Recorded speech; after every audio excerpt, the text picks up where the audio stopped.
Bank of America has filed a preliminary proxy with the SEC that paves the way for shareholders to vote on if the chairman and CEO roles should be recombined. For many shareholders, that chance to vote is long overdue. Today we have CLSA analyst Mike Mayo here to discuss what the vote means to Bank of America. Mike, thank you so much for joining us. Can you give us a quick rundown on what's happened in the last few years that has gotten us to this vote? Bank of America is like a satire on big banks. It's like a Mel Brooks movie. 2009, shareholders, in a very rare proposal, required the separation of the CEO and chairman roles at Bank of America. Very rare for something like that to be proposed or get passed.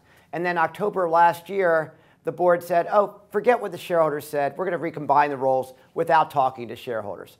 In the new proxy submission from last Friday, the data was cherry-picked. Instead of mentioning that the stock price is the worst performance since the CEO took over, they looked at the earnings since last October 1st, the last 9 months. Then lastly, they pushed through this new information on a Friday, late summer, off cycle from when these sorts of matters normally are voted on. So to me, it looks like a Mel Brooks movie. Okay. So, Bank of America, however, has said that that shareholder vote came at a very contentious time, against the backdrop of the financial crisis, when Bank of America's acquisition of Countrywide and Merrill Lynch was heavy on shareholders' minds.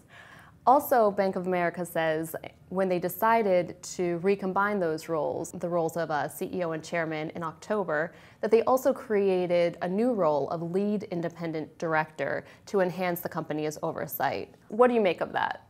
Well, I think you made a mistake there when you said lead independent director.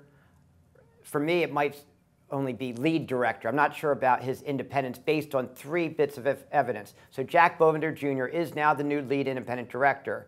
At number 1, in the new proxy submission from Friday, they talk about his regulatory experience, but they don't mention that that regulatory experience is with hospitals, not banks. I mean, you can get someone from the post office too. I guess that would be regulatory. Number 2, I attended the annual meeting in May down in Charlotte, and Jack Bovender Jr. spoke, but he only gave one pat answer, and he said the CEO is high performing without defining high performing. I'm so choked up, I'm having trouble talking here. And then most importantly, though, in the new submission from Friday, the 3rd paragraph in his opening letter, Jack Bovender Jr. says that Bank of America had a thorough and thoughtful process when they recombined the roles of CEO and chairman last October. Again, they negated the binding shareholder vote without talking to shareholders, and the new lead, quote, independent director says that was a thorough and thoughtful process. No way. So if you're asking me to trade my independent chairman card for your lead director Jack Bovender card, no, I'm not doing that trade.